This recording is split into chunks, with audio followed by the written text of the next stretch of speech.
오늘은 성령 강림 주일입니다. 예수님께서 부활하신 후 50일째 되는 날, 성령께서 주님 말씀하신 대로 임하셨습니다. 예수님께서 승천하시면서 제자들에게 당부하셨지요. 사도행전 1장 4절에 나옵니다. 예루살렘을 떠나지 말고 내게서 들은 바 아버지의 약속하신 것을 기다리라. 예루살렘을 떠나지 말고 아버지의 약속하신 것을 기다리라 말씀하시고 승천하셨습니다. 이 말씀을 따라서 제자들이 예루살렘에 모였습니다. 마가의 다락방에 모였습니다. 하나님의 약속하신 성령 강림을 기다리게 됩니다. 몇 날이 못 되어라고 말씀하신 것처럼 딱 열흘째 되던 오순절 날에 성령이 그 제자들 한가운데 임하셨습니다. 성령께서 임재하신 모습을 오늘 성경은 우리에게 이렇게 말씀하고 있습니다.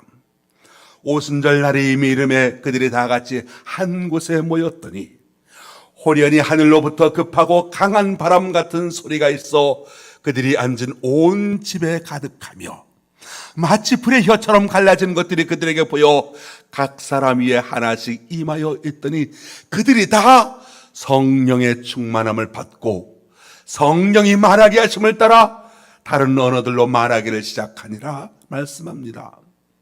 성령이 어떻게 임했습니까? 바람같이 임했다고 했습니다. 불의 혀같이 임했다고 말씀합니다. 성령이 급하고 강한 바람같이 임했다, 이 말씀, 성령께서 거대한 힘으로 임재하셨다라고 하는 뜻입니다. 성령의 능력을 말씀해 주는 것이지요. 불의 혀같이라고 하는 말씀, 성령은 불처럼 태우고 뜨겁게 임하는 능력으로 임하여 주셨다는 것이 됩니다. 확실히 성령께서 임재하시는 곳에 능력이 있고 하나님의 기적이 있습니다.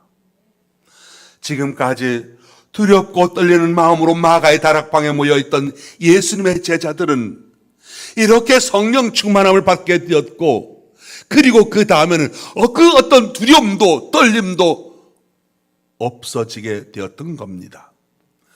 용기를 가집니다. 복음을 전파합니다. 교회를 세웁니다. 순교까지도 기쁘게 감당합니다. 성령 강림이 대단한 변화를 일으켰습니다. 그래서 성령 강림절을 가리켜서 오순절에 있었던 성령의 기적이다 말씀하는 것이지요. 오순절의 기적, 즉 성령 강림의 기적, 이건 2000년 전에만 있었던 것이 아닙니다. 오늘 저와 여러분에게도, 오늘 우리 주변에서도, 그리고 우리의 신앙생활 가운데서도 이루어지고 있습니다.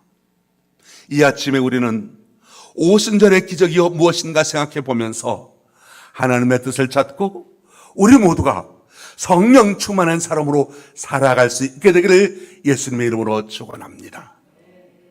오순절의 기적, 첫 번째 오순절의 기적은 바로 기도 응답의 기적이었습니다. 기도 응답의 기적이었다. 제자들은 예수님의 당부에 따라 예루살렘 마가의 다락방에 모였습니다. 주님께서 말씀하신 그 약속이 임하기를 기다리며 기도를 합니다. 어떻게 기도했습니까? 사도행전 1장 14절 말씀 보면 마음을 같이하여 오로지 기도에 힘쓰더라 했습니다. 마음을 같이 했습니다. 기도에 힘썼습니다. 기도에 힘쓸 때 성령께서 저들 가운데 충만히 임했습니다. 성령은 나와 하나님을 연결시켜주는 연결고리입니다. 기도는 우리 자신을 하나님과 연결시켜주는 연결 통로입니다. 우리의 심령이 하나님과 연결되게 될 때 우리는 하나님으로부터 성령의 능력을 공급받게 됩니다. 기도가 무엇이겠습니까? 내가 원하는 것을 얻기 위하여 하나님께 졸라대는 것이 아닙니다. 기도는 하나님께서 이미 우리에게 약속하신 것을 받기 위하여 하나님께 매달리는 것이라 말할 수 있습니다. 그래서 예수님께서 마태복음 7장에서 구하라, 그러면 너에게 주실 것이요. 찾으라, 그러면 찾아낼 것이요. 문을 두드리라, 그러면 너에게 열릴 것이니 말씀하셨습니다. 기도응답, 구하는 자에게 주시겠다는 것이지요. 근데 이 기도응답은 아무렇게나 이루어지는 것이 아닙니다. 적어도 기도응답에 세 가지 단계가 있는 것을 보게 되죠. 첫 번째 단계는 회개하는 마음입니다. 기도할 때 먼저 내게 애통하는 마음, 나 자신을 회개하고자 하는 마음이 생겨납니다. 그리고 두 번째 단계는 성령의 임재를 느낍니다. 성령이 임재하면 불안하고 두렵던 내 마음속에 평안이 생기고 온몸에 평안이 이루어집니다. 세 번째 단계에 와서는 내 속에 임재하신 성령이 내 문제를 하나하나 해결해 주시는 위력을 체험할 수가 있습니다. 예수님께서 승천하신 뒤에 제자들에게는 숱한 문제가 있었습니다. 이제 어떻게 살아야 하느냐? 로마 제국의 핍박을 어떻게 견뎌낼 수 있느냐? 유대주의자들의 압박을 어떻게 극복할 수가 있겠느냐? 우선 이런 것부터가 당면은 큰 문제였던 거죠. 그리고 예수님께서 하신 말씀, 그 복음을 우리가 어떻게 잘 전파하며 지켜낼 수가 있겠느냐는 것도 그들에게 남겨진 중차대한 과제였던 겁니다. 근데 예수님께서 승천하십니다. 승천하시면서 뭐라고 말씀하십니까? 너희들한테 보따리 3개를 남겨주겠다. 주머니 3개를 남겨줄 테니까 너희가 이런 일을 당하든 첫 번째 보따리를 열어보아라. 두 번째 주머니를 열어보아라. 그렇게 하시지 아니하셨습니다. 예수님께서 승천하시면서 제자들에게 당부하신 것 오직 하나였습니다. 성령 받기 위하여 기도하라. 아버지의 약속하신 성령을 기다리라는 말씀이었습니다. 예수님의 말씀대로 제자들이 성령을 기다리고 그리고 기도하며 성령을 받게 되자 그 성령께서 자신들의 문제를 하나씩 해결해 주셨습니다. 오늘 우리도 마찬가지입니다. 우리가 예수 믿는다고 해서 당장 어떻게 그것을 해결할 능력이 생겨나는 것은 아닙니다. 그런데 우리가 주님의 약속의 말씀 붙들고 하나님 앞에 기도하게 될 때 우리 가운데 먼저 성령을 보내주시고 그리고 우리 속에 계신 성령께서 우리 앞에 놓여진 문제들 하나씩 해결해 주시고 마침내 기도 응답이 다 이루어지도록 도와주신다는 것입니다. 오순절의 기적, 2000년 전에 있었던 한 사건만이 아니라 오늘도 주님을 찾고 오늘도 주님의 약속을 붙들고 오늘도 주님께 간구하는 자에게 주시는 그 기적의 축복이요 믿음의 세계에서 이루어지고 있다는 사실을 믿으시길 바랍니다. 두 번째로 오순절의 기적은 무엇보다도 말이 변하는 기적이었다는 사실입니다. 3절 말씀 보면 불의 혀같이 갈라지는 것들이 임했다라고 했습니다. 바로 초대교회 1세기 예루살렘 마가의 다락방에 임하신 성령은 곧 혀의 역사로 나타나게 되었다는 것이 있죠. 불의 혀처럼 갈라지는 것들이 그들에게 보여 각 사람 위에 하나씩 임하여 있었다. 혀의 모양, 이것은 무엇을 말합니까? 하나님의 역사, 언제나 말씀을 통하여 이루어졌습니다. 천지 창조도 하나님께서 말씀하시니 그대로 이루어졌더라. 하나님의 역사는 언제나 말씀을 통하여 이루어집니다. 하나님의 은혜도 말씀을 통하여 임하게 됩니다. 어떤 계시나 환상이 아니라 혀를 통하여 말씀을 통하여 하나님께서 나타나신다라고 하는 것이죠. 하나님의 최종적인 영광은 성령께서 나타나심이고 성령께서 우리에게 임하시면 결국 우리 혀를 통하여 역사하신다는 겁니다. 그래서 우리의 혀는 하나님의 은혜를 꽃피우는 봉우리요 말씀이 밖으로 나타나는 현관문이요 성령이 온몸에 충만한 최초의 증거가 나타나는 장소가 됩니다. 그래서 로마서 10장 10절 사람이 마음으로 믿어 의에 이르고 입으로 시인하여 구원에 이르느니라 말씀하고 있습니다. 자, 여러분, 말하는 것이 그렇게 중요하다고 하는 것이죠. 하나님께서 역사하시는데, 말씀을 통해서 역사하시는데, 여러분, 우리가 기도를 아무리 많이 하고, 찬양을 아무리 많이 하고, 봉사를 아무리 많이 한다 할지라도, 그래서 내 마음속에 은혜가 많이 쌓인 것 같아 보인다 할지라도, 최종적으로 말로 선포하지 않으면, 은혜를 선포하지 않으면, 말로 역사하지 않으면 그 은혜는 취소되고 만다라고 하는 겁니다. 은혜가 우리 마음속에 임해도, 그 은혜가 나타나는 것도, 그리고 그 은혜를 쏟아버리는 것도 우리 입술을 통해서 그렇게 하고 있지 않습니까? 왜 우리가 신앙생활을 하면서 가정에, 교회에 마귀의 역사가 종종 나타나는 이유가 무엇입니까? 바로 혀를 잘못 놀렸기 때문 아니겠습니까? 우리의 입을 성령께서 주장하지 아니하시니까 우리의 입을, 혀를, 말을 성령께서 주장하지 않고 마귀가 주장하도록 하게 되니까 은혜를 받은 은혜 다 한순간에 쏟아버리고 마귀의 시험거리에 걸려든 것 아니겠습니까? 마음속에 쌓인 은혜가 꽃 피우지 못하는 이유가 무엇입니까? 그냥 그것을 말로 쏟아버리기 때문에 은혜가 무효되는 것 아니겠습니까?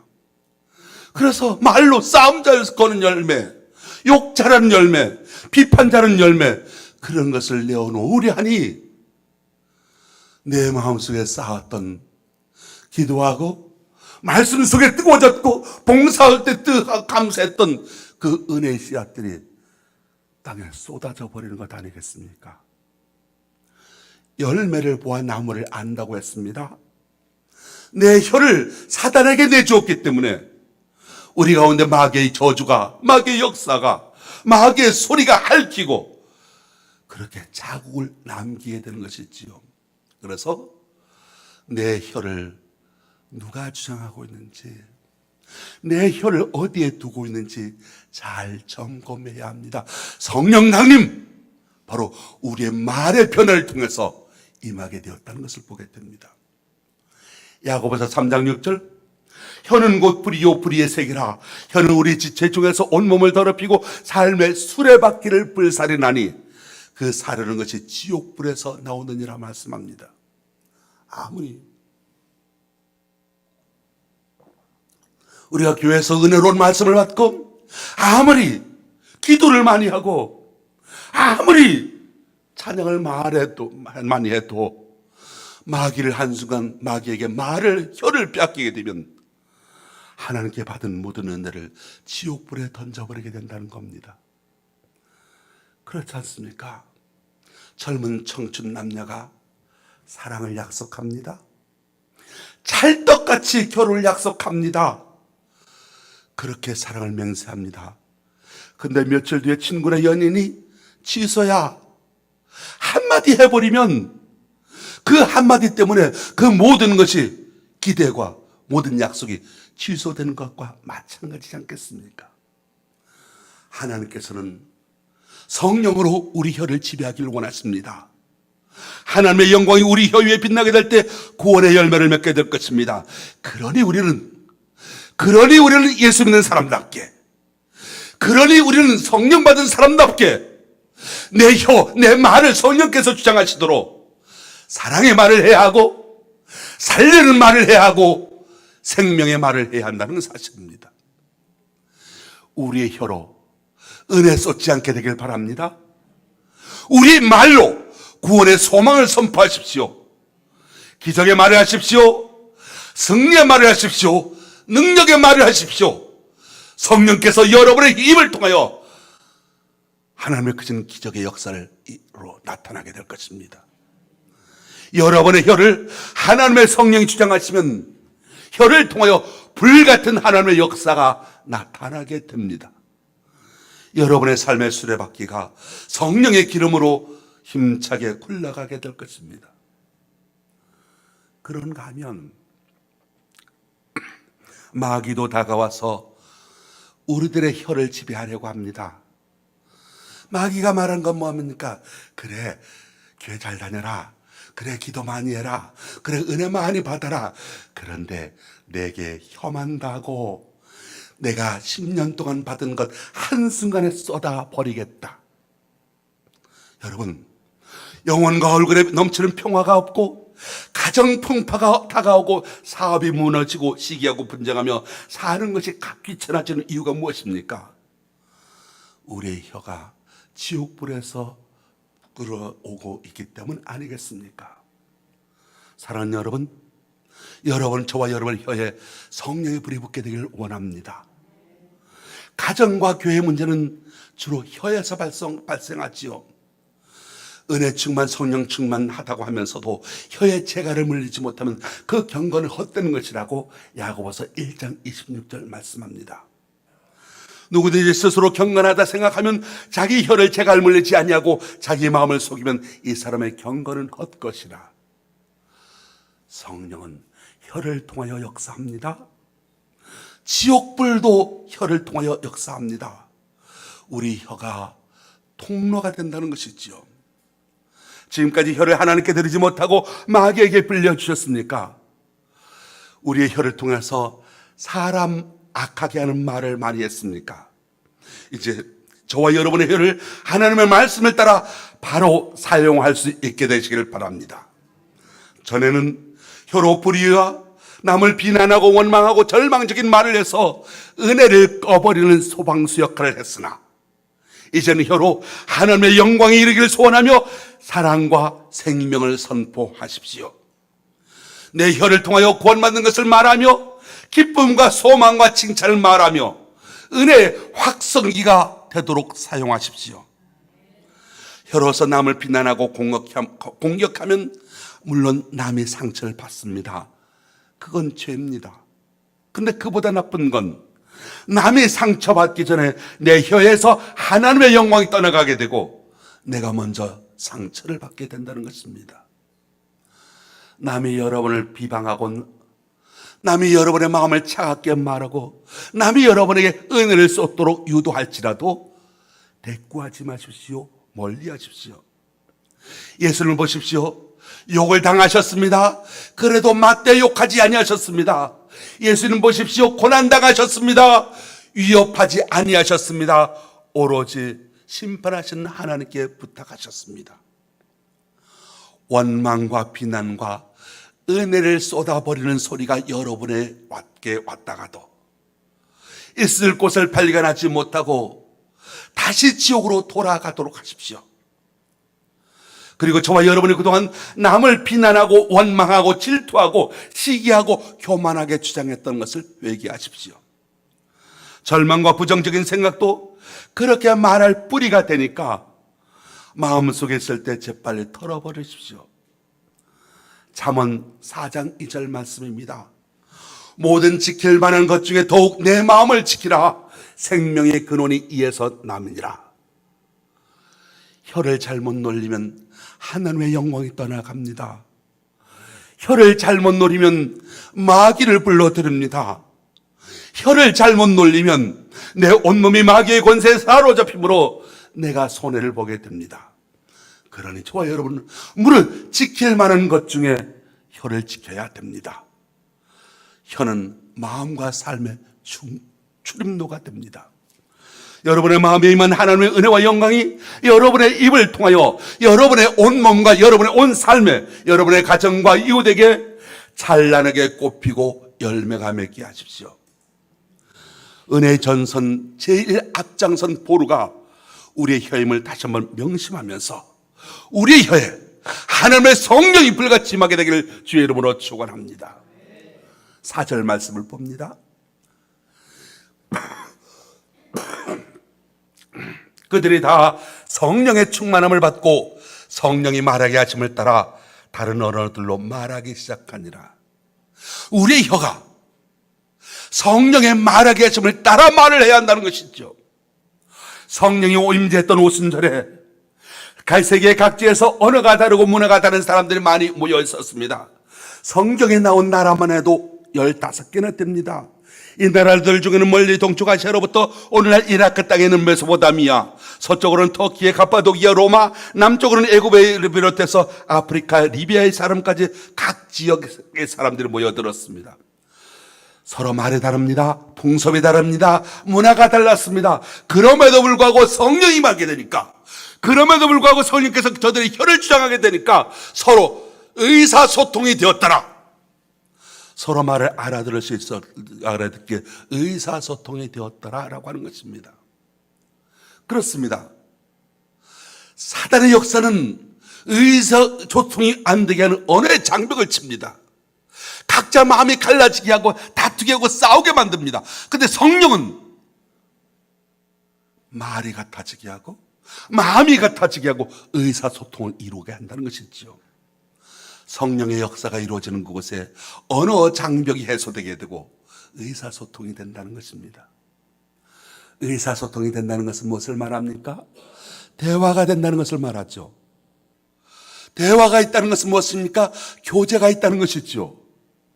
교제가 있다는 것은 무엇을 말합니까? 사랑의 공동체가 되어 간다는 것을 말합니다. 불의 혀 같지만 성령께서는 우리로 하여금 서로 간에 막힌 담을 헐게 하고 서로 사랑의 대화를 하게 하고 그 대화를 통하여 교제를 이루어가게 하고 그리고 그 교제를 통하여 사랑의 공동체를 완성해 간다는 것입니다. 그래서 사도행전 2장 44절로 44절 6절에 있는 말씀을 보면 성령 충만을 받은 초대교회 성도들이 어떤 사랑의 공동체를 이루었는가를 말해주고 있습니다. 믿는 사람들이 다 함께해서 모든 물건을 서로 통용하고 또 재산과 소유를 팔아 각 사람의 필요를 따라 나눠주며 날마다 마음을 같이하여라고 말씀했습니다. 바로 이것이 성령의 역사요, 이것이 바로 사랑이었다는 것입니다. 사랑은 말을 통해서 그리고 그것이 구체적인 행동으로 옮겨지는 실천을 통해서 나타나게 되었다는 것이죠. 지금도 성령은 우리들 마음 속에 의사소통하게 하고 사랑의 역사를 일으키는 반면에 악마는 우리 속에 혀를 통하여 원망과 미움과 증오를 일으키고 있습니다. 사랑하는 성도 여러분, 오순절의 기적, 말을 통하여 혀같이 임했듯이 오늘 저와 여러분에게도 성령의 역사가 기적으로 나타나 날마다 사랑이 충만한 가정, 교회, 여러분의 사랑의 공동체가 되기를 주님의 이름으로 축원합니다. 세 번째로 오순절의 기적은 선교의 기적이었습니다. 성령 받기 전에는 두려움과 겁에 질려있던 사람들이 성령 받은 다음에는 두려움도 겁도 없이 복음을 증거합니다. 사도행전 1장 8절 말씀 봅니다.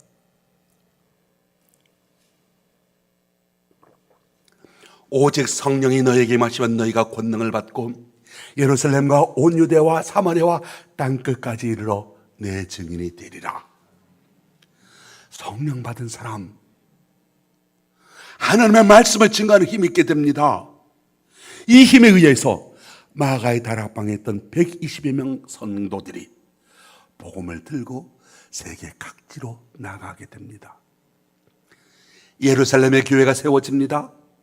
요빠의 교회가 세워집니다. 다메섹의 교회가 세워집니다. 사마리아의 교회가 세워집니다. 안디옥의 교회가 세워지게 되고 헬라와 로마를 향하여 교회를 세워서 오늘 여기까지 우리에게까지 임하게 되었습니다. 사도들은 복음을 전하기 위해서 때로는 고문도 당하고 감옥에 가기도 하고 순교까지 했습니다. 이런 힘이 어디에서 났겠습니까? 저들 가운데 성령께서 뜨겁게 역사하였기 때문이었습니다. 해외 나가보면 한 가지 놀라운 사실은 우리 한국 사람들이 세계 어디를 가더라도 단 10가정만 모이면 먼저 예배드리는 처소를 만들고 교회를 세운다는 사실이었습니다. 그리고 한국 교회가 파송된 선교사들이 세계 각지에 흩어져 있습니다. 없는 것이 없을 정도입니다. 2024년 기준 한국 선교사가 174개국에 21,917명으로 파송되었다고 통계청 보고가 있습니다. 이 땅의 복음이 전파된 지 140여 년밖에 되지 않았습니다. 그럼에도 불구하고 한국교회가 이만큼 부흥해서 세계 선교의 이력을 감당하고 있다는 건, 이건 우리 인간의 힘이 아니라 우리 속에, 한국교회 역사 속에 성령께서 일하시는 역사인 줄로 믿습니다. 바로 선교의 기적이라 말할 수 있죠. 한국교회는 선교에 대한 불길을 식히지 않아야 합니다. 세계로 복음의 역사가 더 크게 일어나야 하겠습니다. 오순절 성령이 임했을 때 성령을 받은 사도들이 죽음을 각오하고 로마를 향하여 복음을 전파해 갔듯이 오늘 한국교회가 세계에 기여할 수 있는 것, 구원복음을 전파해서 인류를 구원해 가는 것이라 합니다. 세계 열강들을 바라보면 저들이 복음이 강해졌을 때 나라도 부강했습니다. 저들에게 복음의 열정이 있을 때 세계적인 나라들로 성장해 갔던 것을 보게 됩니다. 그런데 복음의 열정이 식어져 가니 국력도 점점 쇠락해져 가게 되는 것을 봅니다. 그 대표적인 나라가 영국이죠. 우리나라의 최초로 대동강의 복음을 전파했던, 대동강을 통해서 복음을 전파했던 토마스 선문교사님도 영국 사람이었습니다. 18세기, 19세기 영국 안에서 선교의 열정이 불길처럼 일어날 때 그 국력이 점점 강해집니다. 해가 지지 않는 나라가 됩니다. 세계를 제패했습니다. 그런데 오늘날 영국 교회는 재정난으로 세계에 나가 있는 선교사들이 거의 다 철수해 있습니다. 영국의 국력도 상대적으로 미국에 뒤지게 되었고 독일에 뒤지게 되었고 심지어 프랑스, 이탈리아에 뒤지고 있는 형편이고 어떤 경우는 우리나라만도 못한 때가 있는 것을 봅니다. 오늘 우리나라가 다른 측면에서는 뒤지고 있을지 몰라도 복음 측면에서는 세계의 선진국이 되고 세계의 정신을 이끌어가는 위치에 서 있어야 될 줄로 믿습니다. 이 책임이 바로 한국교회에 있고 각 개개인의 성도들에 있습니다. 오늘 우리는 지난주에 광고드렸던 것처럼 총회 선교주일 헌금을 드립니다. 이 총회 선교주일 헌금은 이렇게 세계 복음 전파에 있어서 가장 효율적으로 그 재정이 사용될 수 있도록 꼭 필요한 곳에 필요한 물자가 갈 수 있도록 그리고 긴급한 곳에 그리고 중요한 일에 쓰여질 수 있도록 총회에서 이렇게 모든 선교 활동을 주장하고 있습니다. 선교에 필요한 헌금을 오늘 드리는데 동참해 주심으로 복음의 역사에 참여해 주시길 바랍니다. 오순절 성령 강림 주일입니다. 성령의 불길이 우리 각자의 마음속에 타오르게 되기를 원합니다. 성령의 불길이 활활 타오르도록 계속하기 위하여 우리 가운데 기도와 말의 역사와 사랑의 수고가 있어져야 하겠습니다. 복음의 선교의 열정을 새롭게 할 수 있게 되길 바랍니다. 이러한 때 주님께서 우리들에게 계속 성령 부어주시길 원하시고 우리 모두가 다 성령의 기적을 체험하고 성령의 역사를 나타내면서 살아갈 수 있는 그리스도인이 되기를 축원합니다. 성령 강림절, 성령 충만한 삶을 살아가는 저와 여러분 되시기를 예수님의 이름으로 축원합니다. 기도하겠습니다. 하나님 아버지, 저희를 사랑해 주신 은혜에 감사합니다. 우리가 연약할 때 주님께서 성령을 보내주시고 우리가 갈 길을 알지 못할 때 성령의 불길이 우리 앞길을 제시해 주시고 우리가 흔들릴 때 성령께서 우리를 붙들어 바로 세워주시는 은혜 감사합니다. 우리와 함께 모든 성도들이 주님의 성령의 능력을 힘입고 살아갈 수 있게 하여 주옵시고 주님의 성령의 능력을 나타내게 하여 주옵소서. 오순절에 이루었던 성령의 역사가 오늘 우리들에게 임하여 주옵소서. 예수님의 이름으로 기도합니다.